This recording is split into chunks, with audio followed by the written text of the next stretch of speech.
हरे कृष्णा, राधे राधे। ठाकुर जी की इस परिवार में सभी लोगों का स्वागत है। दोस्तों, आज हम बात करेंगे बैसाख मास का कथा। बैसाख मास का कथा यानी कि राजा और बंदरी की कहानी। राजा और बंदरी की ये कहानी सुनने मात्र जो सुनाते हैं और जो सुनते हैं दोनों को ही पुण्य फल का प्राप्ति होती है। तो चलिए दोस्तों, शुरू करते हैं आज की कथा। बहुत साल पुरानी बात है। एक राजा था। राजा के कई सारे रानियां थी, पर राजा को कोई पुत्र संतान न था। इसी बात से राजा बहुत दुखी था। सोचते ही थे कि मेरे जाने के बाद मेरे राज्य राजत्व का क्या होगा, कौन इसका देखभाल करेगा, मेरा तो कोई उत्तराधिकारी भी नहीं है। यह सोच के राजा हमेशा ही दुखी रहते थे। एक समय इनके मन में बैसाख स्नान की बात आई और इन्होंने सोचा कि मैं बैसाख स्नान करूं। शायद बैसाख स्नान के वजह से मुझे पुण्य फल प्राप्त हो और मेरे राज्य को चलाने के लिए पुत्र की भी प्राप्ति हो। यही सोच के राजा ने पूरे राज्य में घोषणा किया कि बैसाख स्नान मैं करने वाला हूँ। गंगा में आके सबसे पहला स्नान मैं ही करूँगा। मेरे से पहले अगर कोई स्नान नहीं करेंगे। ये ऐलान होने के बाद राजा के एक दोस्त आते हैं और बोलते हैं, अगर कोई तुमसे भी पहले स्नान कर लेते हैं तब क्या करोगे। राजा चिंतित होकर बोले, देखियो, मेरे से पहले कोई कैसे स्नान करेगा। मैंने सबको ऐलान करके रखा है, कोई मेरे से पहले स्नान करने के लिए नहीं आएंगे। दोस्त ने फिर भी बोला, अगर कोई आते हैं तब क्या करोगे। राजा ने बोला, मैं शपथ लेता हूँ, अगर मुझसे पहले कोई स्त्री आके स्नान करके जाती है तो मैं उनसे शादी करूँगा और उनको महारानी बनाऊँगा। और अगर कोई पुरुष आके स्नान करके जाते हैं तो मैं अपने राज्य से कुछ संपत्ति उनको दान करूँगा। यह बोल के राजा बैसाख स्नान शुरू करते हैं। पर राजा को ऐसा लगता है जैसे कि राजा से पहले भी कोई आके स्नान करके जाते हैं, क्योंकि नदी का जल चंचल रहता था। नदी का जल वैसे स्थिर नहीं रहता था जैसे स्थिर रहना चाहिए। पर राजा को कुछ ना समझ में आते हैं और राजा ने बहुत सारे सिपाही नदी के किनारे खड़े कर देते हैं। सिपाही का दिन भर वहाँ पे खड़े रह के, रात भर वहाँ पे खड़े रह के देखते हैं, पहरा देते हैं। पर कोई भी सिपाही को कोई नहीं नजर आता है। सबसे पहले राजा ही आते हैं और स्नान करके जाते हैं। सिपाही को राजा आके पूछते हैं, कोई क्या मेरे से पहले भी आके स्नान करके गए। सिपाही बोलते हैं, नहीं महाराज, आपसे पहले कोई नहीं आया है। पर चंचल जल देख के राजा को चिंता तो लगी रहती थी। ऐसे करते करते बैसाख का काफ़ी सारे दिन निकल गए और लगभग ख़त्म होने वाले थे। और एक दिन सिपाही ने देख लिया कि सामने नदी के किनारे जो पेड़ है वहाँ से एक बंदरी आके स्नान करके जा रही है। उन्होंने बंदरी को तुरंत पकड़ लिया और राजा के सामने लेके गए। राजा के सामने बंदरी ने बोला, जी महाराज, अंधेरा रहते ही मैं बैसाख स्नान करके जाती थी। यह सुन के राजा बंदरी से अपनी जो वचन है उसके अनुसार शादी कर लेते हैं और बंदरी को अपने महारानी बनाते हैं। बंदरी जो थे वो पूर्व जन्म की कोई पाप के कारण बंदर जोनी में जन्म लिए थे और इसीलिए वो बैसाख स्नान करके उस पाप से मुक्त होना चाहती थी।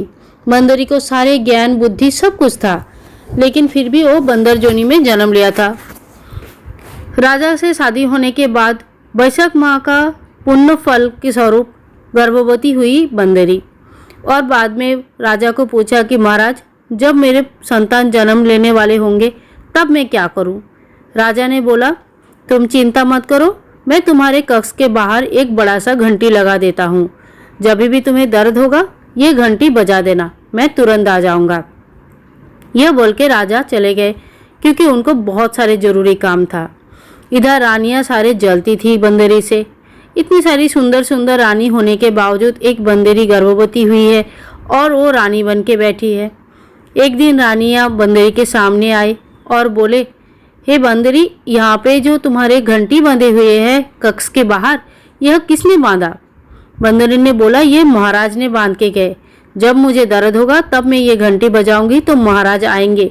सुन के सभी रानियां तंग रह गई और उनमें से एक रानी बोलने लगी, अरे बंदरी, तुम घंटी बजाओगे और राजा आ जाएंगे। राजा को तो कितने काम है, जरा घंटी बजा के तो देखो, राजा आते भी है या नहीं।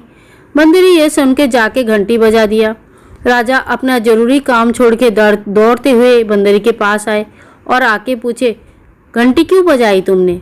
बंदरी ने बोला, मैंने तो यूं ही घंटी बजाई थी, क्योंकि सभी रानी ने मुझे कहा था घंटी बजाने के लिए। यह सुन के रानी बोले, महाराज यह तो पशु है और घंटी तो कितनी बार बजाती रहेगी, आपका तो कितने सारे काम है, आप इनके बाहर, घर के बाहर से घंटी निकाल दीजिए। बंदरी की सहायता हम कर लेंगे, आप बिल्कुल चिंता मुक्त होकर जाइए। ये सुन के राजा ने घंटी निकाल दिया और अपने काम पे चले गए। ऐसे करते करते समय बीता और एक दिन ऐसा आया जिस दिन बंदरी को संतान होने वाले थे और सभी रानियों को ऐसा लग रहा था बंदरी को क्या संतान होगी, एक और बंदर ही पैदा होगा। यह बोल के रहे सभी रानियां आपस में हंसते लगे। जब बंदरी को दर्द होने लगा तो बंदरी ने रानियों को बुलाया। रानी, अब मैं क्या करूं बताओ। रानियों ने बोला, तुम अपने आंखों को पट्टी से अच्छे से बांध लो और लेट जाओ, बाकी सब हम देखेंगे। ऐसे करते करते देखा गया कि बंदरी ने बहुत ही सुंदर, बहुत ही दिव्य बालक का जन्म दिया। इतनी सुंदर बालक हुआ है देख के रानियों को बहुत ईर्ष्या हुआ। बालक को रोने बना दिया और एक दासी के हाथ में देके बोला, जाओ ये बालक को लेके जाओ और पानी में बहा दो। दासी बालक लेके चले गए और रानी में इतना समय पे एक पत्थर लाके बंदरी के सामने रख दिए और राजा को बुलाए। राजा आया, बोला क्या हुआ, मेरा कोई संतान हुआ? रानियों ने बोला, कोई संतान नहीं हुआ, इन्होंने तो ये पत्थर का जन्म दिया है। राजा ने देखा बंदरी सोई है और साइड में एक पत्थर रखा है।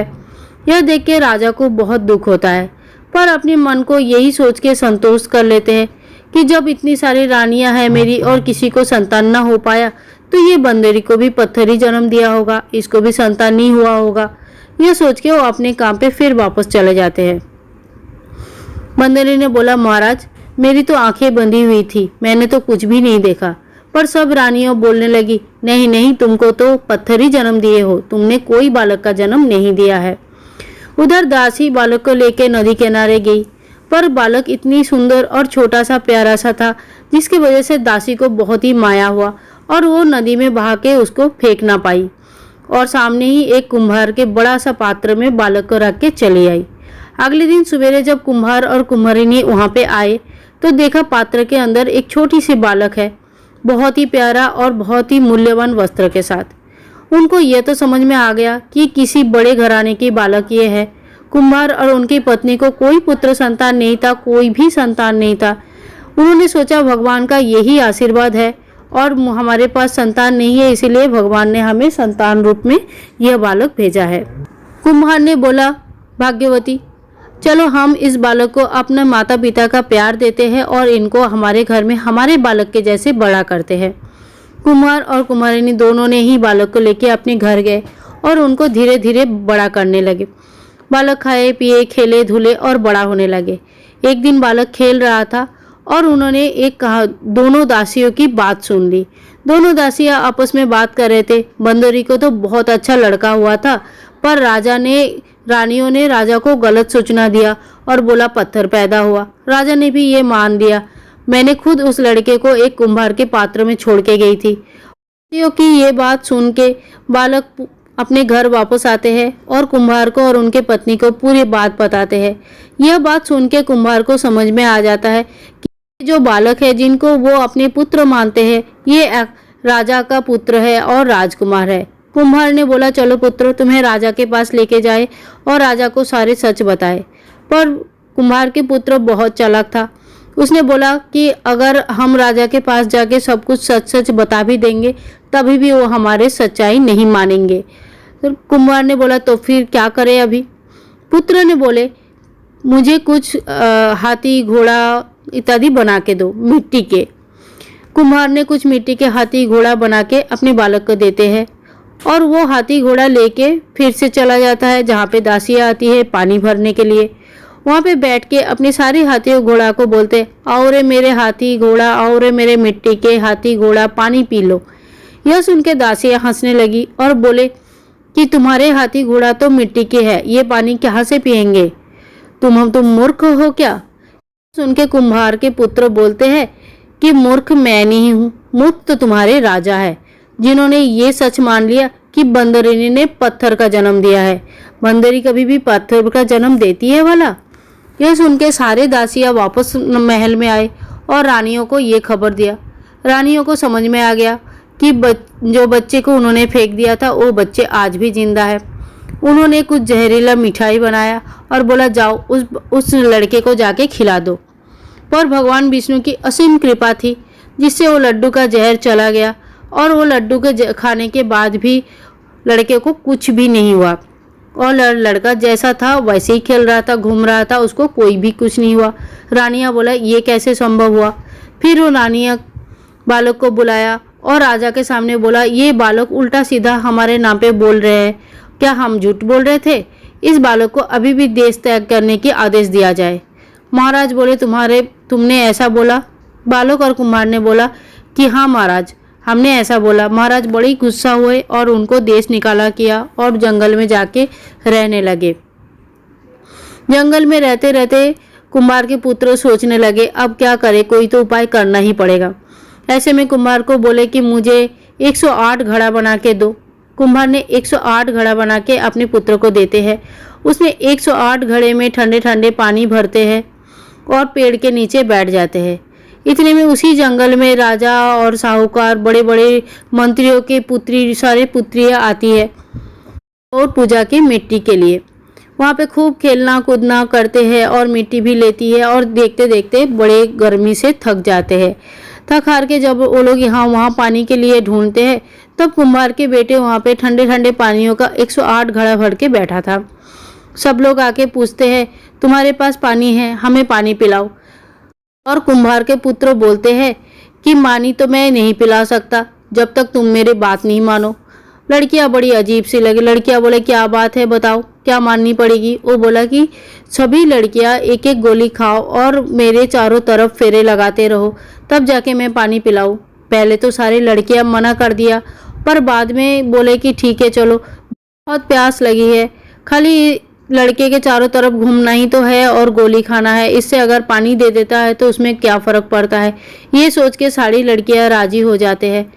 कुम्हार के पुत्र ने बीच में बैठ के थोड़ा सा आग जला के बीच में बैठ गए और लड़कियां एक एक मुंह में गोली खाए और लड़के को चारों तरफ 7 बार घूमे। 7 बार घूमने के बाद अग्नि की फेरे हो जाती है और 7 फेरे लेके ऐसे करके 108 लड़कियों के साथ कुम्हार के पुत्र की शादी हो जाती है। इसके बाद लड़कियां ठंडे पानी पीती है और अपने घर वापस चली जाती है। अपने घर वापस जाने के बाद लड़कियों की शादी के लिए उनकी पिता माता बहुत कोशिश करते हैं पर इनकी शादी बिल्कुल हो ही नहीं पाती है।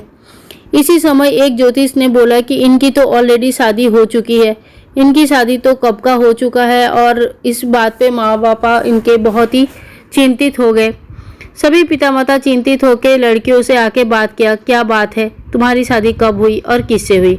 लड़कियां बोले हमको तो इस बारे में कुछ भी नहीं पता। हाँ, पर हम लोग जब घनघोर की पूजा का मिट्टी लाने जंगल गए थे तो वहाँ हमें एक लड़का मिला था जिसने हमें ठंडे ठंडे पानी पिलाया था। वो लड़का बीच में बैठा था और उसने बोला था मेरे चारों तरफ 7 बार घूमो, और हमने उनके चारों तरफ 7 बार घुमा था। सुन के उनके माता पिता बोले क्या उस लड़के ने बीच में आग भी जलाया था? लड़कियों ने बोला हाँ, उनने बीच में आग भी जला के रखा था। माता पिता को समझ में आता है ये 108 सभी लड़कियों की शादी जो है लड़के के साथ हो चुके हैं। अब सभी लड़कियों की पिता माता बहुत सारे धन संपत्ति लेके कुम्हार के सामने जाके हाजिर होते हैं और बोलते हैं हमारे बेटियों के साथ आपके बेटे ने शादी कर ली है, इसीलिए हमारे बेटियां अभी आपके घर रहेंगे। यह सुन के कुम्हार बोलते हैं हम तो बहुत गरीब है, जंगल में रहते हैं, हम तो देश निकाला है और हमारे पास कोई पैसे पानी भी नहीं है, तो 108 लड़कियों को हम कैसे रखेंगे। यह सुन के समस्त साहूकार मंत्री और जो भी उनके माता पिता थे सभी लोगों ने कुम्हार को बहुत सारे धन दौलत दिए और बोले कि हमारी बेटियां आज से आपकी बहू है और अपने पास ही इनको रखना पड़ेगा। यह बोल के उनके माता पिता सब चले गए। कुम्हार उन पैसों से बहुत बड़ा अच्छा सा घर बनाया और वहाँ पे 108 बहुओं को अच्छे से रखा। 108 बहुओं के बाद में 108 बच्चे हुए। बच्चे होने की खुशी में कुम्हार के बेटे ने बोला बाबूजी अभी हम पूरे गांव को और पूरे शहर को, राजा को, रानी को, सभी को बुलाते हैं दावत में, क्योंकि अभी तो आपके घर में 108 बहू आई है, 108 पोते हुए हैं। यह सुन के कुम्हार भी बोलते हैं ठीक है, चलो महाराज को और बाकी सभी लोगों को निमंत्रण देते हैं। महाराज को निमंत्रण दिया जाता है। महाराज अपने सारे रानियों के साथ आके हाजिर होते हैं पर बंदरी को ना लाते हैं। यह देख के कुम्हार के बेटे ने बोला, महाराज अब छोटी रानी बंदरी को क्यों नहीं लाए? महाराज बोले, अरे उनको कुछ समझ नहीं आता है इसीलिए मैं लेके नहीं आया। पर कुम्हार के बेटे बोलने लगे, नहीं नहीं, बंदरी महारानी को भी लेके आए। राजा ने पालकी भेजा और बंदरी भी आई। इतने में कुम्हार के बेटे बीच में सोने का बहुत अच्छा सा एक आसन लगाया और अपनी सारी पत्नियों से कह दिया कि बंदरी जब आएंगे तो उनका पैर छूना, अपने बच्चों को उनके पैर छुलाना और उनका आशीर्वाद लेना, साथ में एक एक सोने का मोहर भी उनके हाथ में रखना। जैसे ही बंदरी आए, कुम्हार की सारी पत्नियां ऐसे ही करने लगी। ऐसे देख के राजा की बाकी रानियों को तो समझ में आ गया कि उनको लगा हो ना हो ये कुम्हार का बेटा जो है ये बंदरी की बेटा ही है। यह समझ के ही रानियां उठ के खड़ी हुई और बोले कि आज हम चलते हैं, क्योंकि हमको बुला के ये खाली बंदरी की सेवा कर रहे हैं, हमारा ये अपमान है। यह सुन के राजा को भी लगा कि हाँ। राजा ने कुम्हार के पुत्र को पूछा, क्या बात है, तुम खाली बंदरी की सेवा क्यों कर रहे हो, तुम बाकी लोगों का सेवा क्यों नहीं कर रहे हो? पुत्र ने बोला, क्योंकि यही बंदरी मेरा जन्मदात्री माँ है और इसीलिए मैं इनकी इतना सेवा कर रहे हो। राजा ने बोला, तुम इनकी पुत्र हो, इसका क्या प्रमाण है? बोले कि देखिए, आपके जो दासी ने मुझे छोड़ के गया था, कुम्हार के पात्र में रख के गए थे, वो दासी भी यहीं पे मौजूद है। आप उनको पूछ लीजिए तो आपको सारी सत्य पता चल जाएगा। दासी ने भी डर के मारे सारे सत्य स्वीकार कर लिए और बोला कि ये कुम्हार के पुत्र जो है वो बंदरी का ही पुत्र है। राजा को समझ में आया हर चीज़। राजा को आज पुत्र और 108 नाती भी मिल गए। राजा ने बहुत गुस्से हुआ सारे अपने रानियों के ऊपर और अपने रानियों को देश निकाला किया। अपनी छोटी रानी बंदरी और उनके पुत्र और साथ में 108 नाती और 108 बहू को लेकर राजमहल चले गए। कुम्हार और कुम्हारिनी को भी बहुत सारा धन दौलत दिए और बोले, तुम चाहते हो तो राजमहल में भी रह सकते हो और नहीं तो अपने घर में भी रह सकते हो। अपने जहाँ पे रहना तुम्हें खुश लगता है वहीं पे तुम रह सकते हो। वैशाख स्नान का इतनी महिमा कि राजा को एक साथ, जहाँ पे राजा का कोई नहीं था राज्य संभालने वाला, आज 108 बहू, 108 नाती और एक पुत्र भी प्राप्त हुआ।